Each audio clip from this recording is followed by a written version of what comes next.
My entitled stepbrother demanded my inheritance money for a car, so I kicked him out of my house. My dad remarried when I was 16, and from day one, my stepbrother made my life miserable. We were the same age, but he acted like he owned everything the moment he moved in. He left his dirty clothes scattered throughout the house and refused to pick them up no matter how many times I asked. I loved cooking for myself and saving leftovers for later, but he would eat everything I made and then deny it. He'd say he didn't even like my food, even though the containers were always empty. The worst part was his hygiene. He rarely showered, and the smell was unbearable. When I confronted him about it, he would get defensive and say, "This is my house and I can do whatever I want. If you don't like it, you can leave." I tried getting my dad to intervene, but my stepmother always jumped in to protect him. She'd say he was just a kid and I needed to be more mature about calling him out. I learned pretty quickly that I was on my own. I started avoiding everyone and spending most of my time locked in my room, but I couldn't escape him at family gatherings. At one particular event, he was loudly bragging about how he was going to impress some girl from school by taking her on a cross-country road trip. I couldn't help myself. I laughed so hard I spilled my drink and said, "No girl wants to be with someone who doesn't even shower." Apparently his smell was common knowledge, because everyone started snickering. His face turned red and he called me a jealous liar. From that day forward, he declared war on me. Instead of just eating my leftovers, he started throwing them away out of spite. He mixed his red clothes with my white laundry and ruined everything. Every day brought some new petty revenge. By the time college applications came around, I was desperate to escape.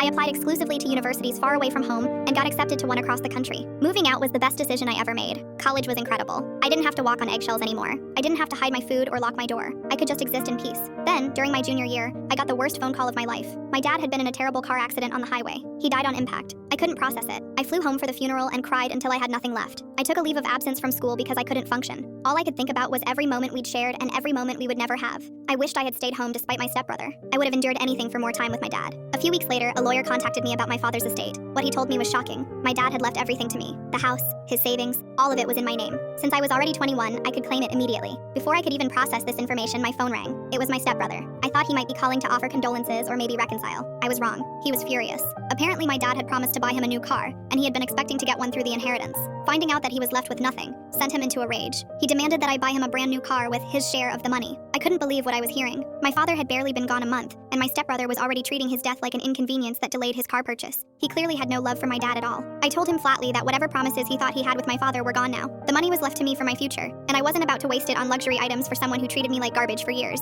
He exploded. He called me every horrible name he could think of. Then I heard my stepmother grab the phone. She tried a different approach, all sweet and reasonable. She said, "Your father really did promise to buy your brother a car. I think it would be right for you to honor his memory by keeping that promise." I pretended to think about it for a moment. Then I asked where they were calling from. "Our house, of course," she said. I smiled. "Actually, that house belongs to me now. You're not my family anymore. Don't bother asking me for handouts. And by the way, you have 72 hours to get out of my property before I call the police and have you removed for trespassing." I hung up while she was still sputtering. They tried calling back dozens of times, but I blocked both their numbers. Last I heard, they had to move into a small apartment because neither of them had saved any money of their own. My dad left me everything because he knew who actually loved him. I'm going to use his gift to build a good life, the kind of life he would have wanted for me. And my entitled stepbrother can figure out his own car situation.